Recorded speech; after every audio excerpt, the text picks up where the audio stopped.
After Unger unleashes his disintegrator ray on the despised upper world, that is, us, he surveys the resulting damage on his flat glass reflector plate.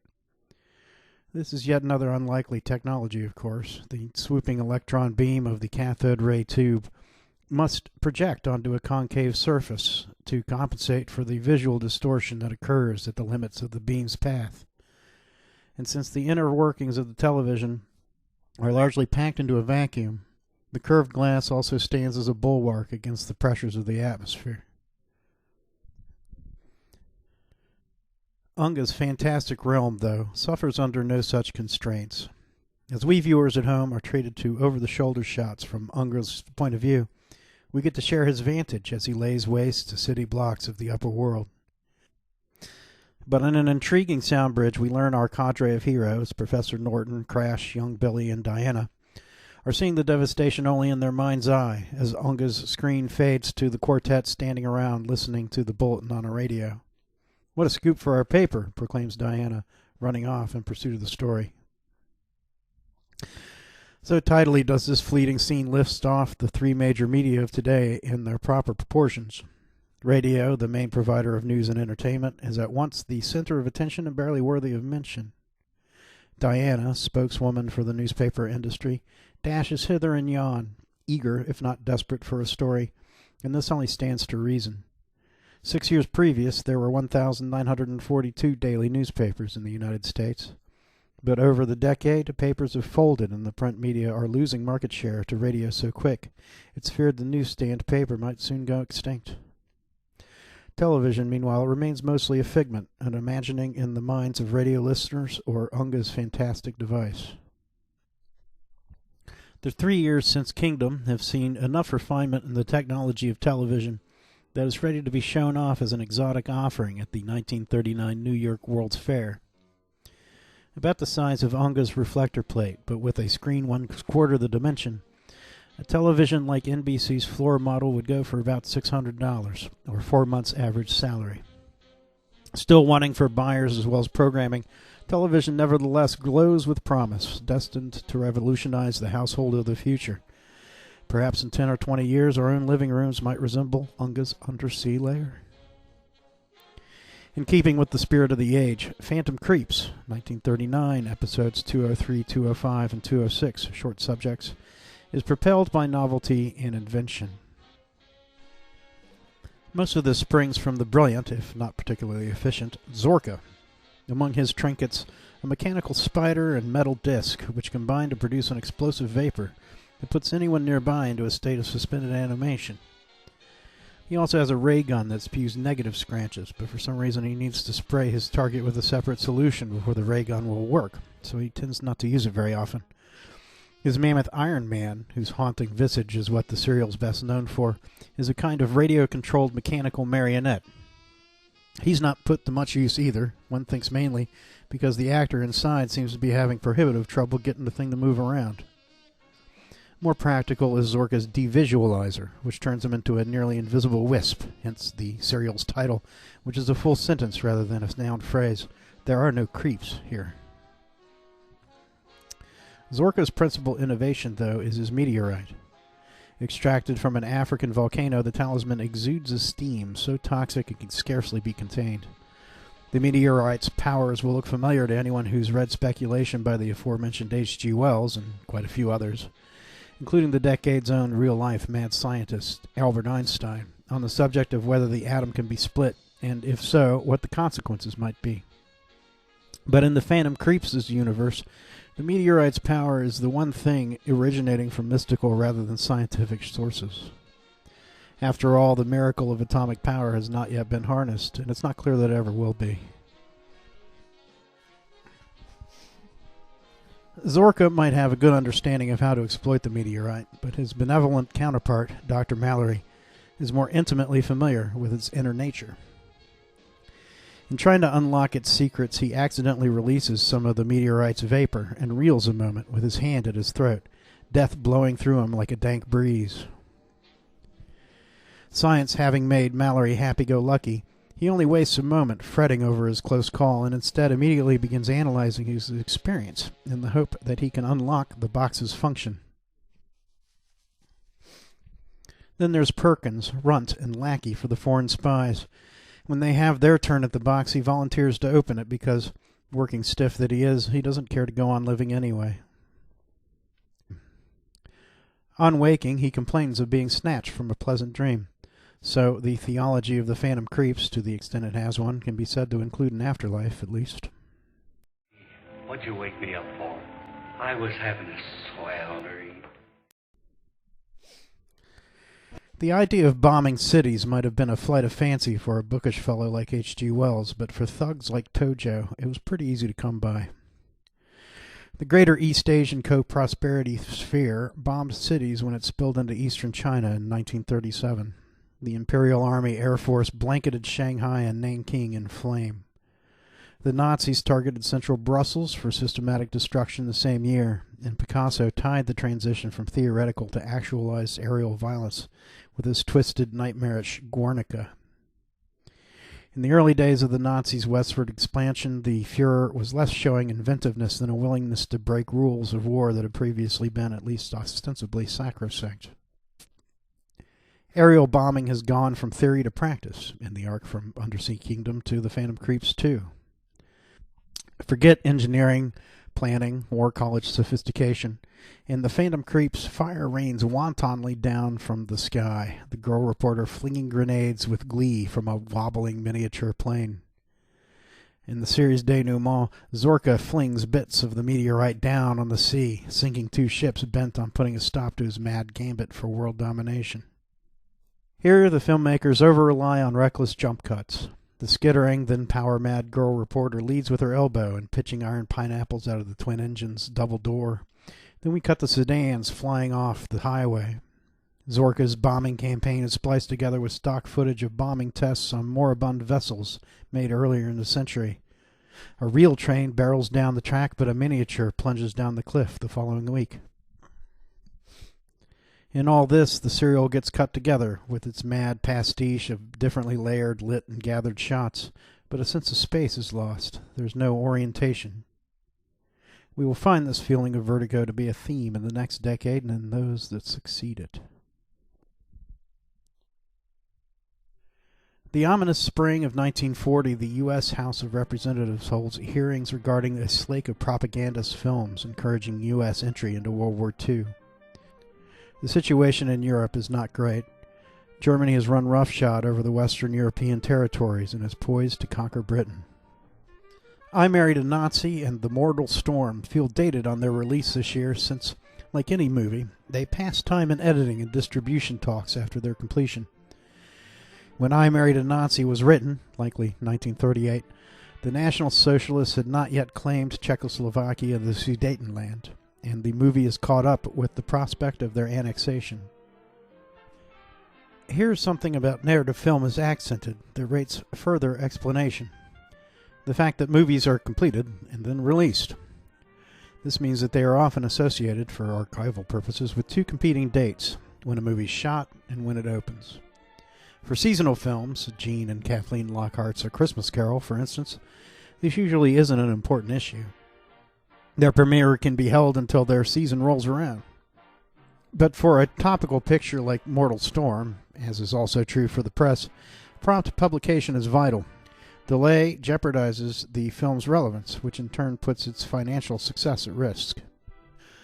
Such films must be understood as the product of 2 times: the period in which they were conceived and made, and the weeks, and if the makers are lucky, months after they come out.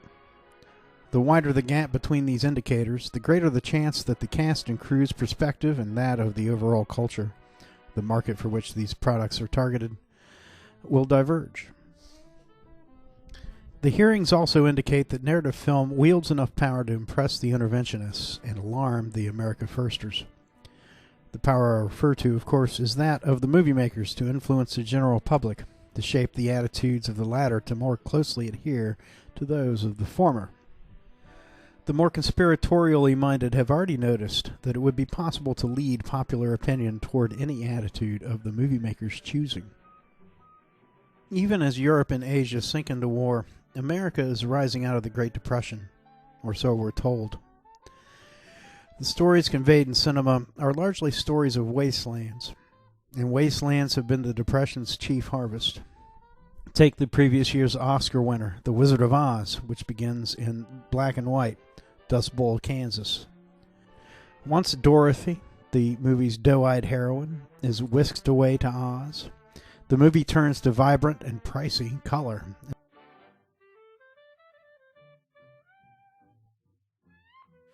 The movie presents this as a transition from social and economic misery to youth, happiness, and vitality. The vitality the movie offers can be thought of either as a reality more essential than our own, almost a platonic realm of perfect abstract forms, or as a delusional daydream. In neither case is it America's quotidian existence, which is becoming more and more one of atomized urban, suburban, and rural enclaves. Where the television stands to revamp the layout of the American living room, another idea unveiled at the 1939 World's Fair stands to revamp that of the entire American household and the land on which it lies, the planned community. Presented as part of the City of Tomorrow exhibit, the short film The City promotes the planned community as a salve for the Industrial Revolution sting. Here, director Ralph Steiner idealizes America's agricultural legacy since her colonial days, meanwhile suggesting an alternative to the drudgery of farming and factory work. The model for this alternative is Greenbelt, Maryland, with its common-sense designs offering a balance of labor and play.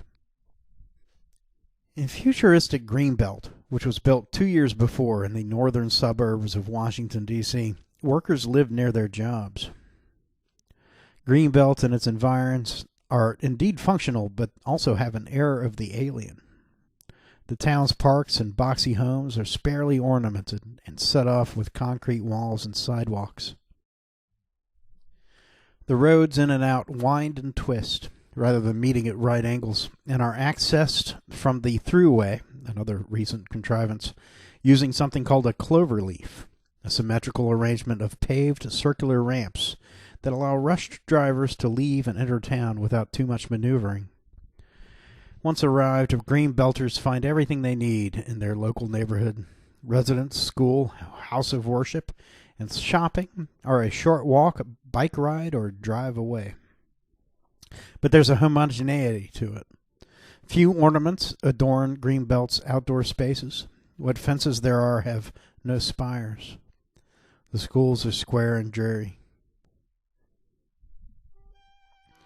The Phantom Creeps gives us a good example of the traditional mode of human habitation that mixed-use zoning like Greenbelt's is meant to remedy.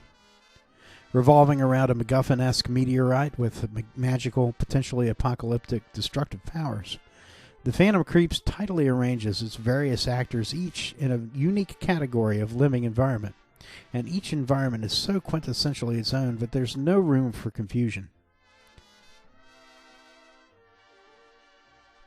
To capitalize on the star power of Bela Lugosi, the movie makers situate Dr. Zorka's basement lab in the usual Transylvania-styled Black Forest estate, a peculiar, haunting stand-in for the American countryside. The G-men dog Zorka from the perfect cover of a nondescript suburban home. The foreign spies trying to steal the Pandora's box containing the meteorite work their operation from a school of international languages in a downtown high-rise. The planned community is further endorsed in the privately funded Hired, episode 423, short subject, and A Case of Spring Fever, episode 1012, short subject, considering the dreary light these shorts cast on its alternative. In Spring Fever, a middle American husband, annoyed to be tightening springs around the house when he could be playing golf, condemns the very existence of the simple device and so is robbed of it by a fickle, indifferent universe. For a brief but hellish time he fumbles about, unable to make anything work for want of torque and tension. The front door won't shut, the car won't get any gas, the watches won't wind. When the magic of springs is given back to him, he's so delighted he spends the rest of the short unable to shut up about it. But he seems to have missed the larger point. Without the contrivances of his auto and his other modern conveniences, he's paralyzed. The suburbs offer no other resources, no community to whom he can turn. He's isolated and alone. The state of nature is nasty, brutish, and short. A similar abandonment awaits the salesmen of Hired as they prowl the streets of single-use suburbs. They hope to sell cars, but mostly face slamming doors. These newly minted enclaves for this newly minted middle class, these suburbs, aren't without their downside. You have to drive to get anywhere. Greenbelt's example is not caught on, and instead of self-sustaining communities, Chevrolet's salesmen have to deal with matrices of suburban homes spanning block after block, mile after mile.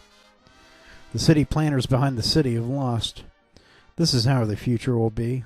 The world according to Phantom Creeps. Residential, commercial, industrial, each team on its own turf. Hired keenly illustrates the extent to which physical space in America has become at once more traversable and more vexing. More vehicles mean more Americans have the luxury to cross distances quickly that were impassable only a decade before, or even more recently.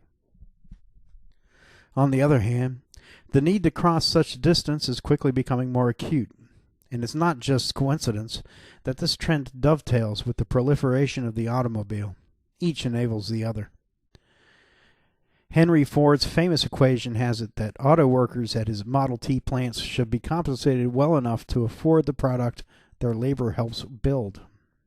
The idea behind this, or so Ford Motor Company claims, is to encourage livable factory communities by paying a living wage, and also to give the workers a stake in the product they've made. Ford's principal innovation, the assembly line, otherwise erodes the sense of worker investment acutely. No longer on hand for their skill or craftsmanship, assembly line workers instead are useful only for their ability to manipulate machinery and their willingness to spend most of their waking life engaged in stultifying repetitive tasks.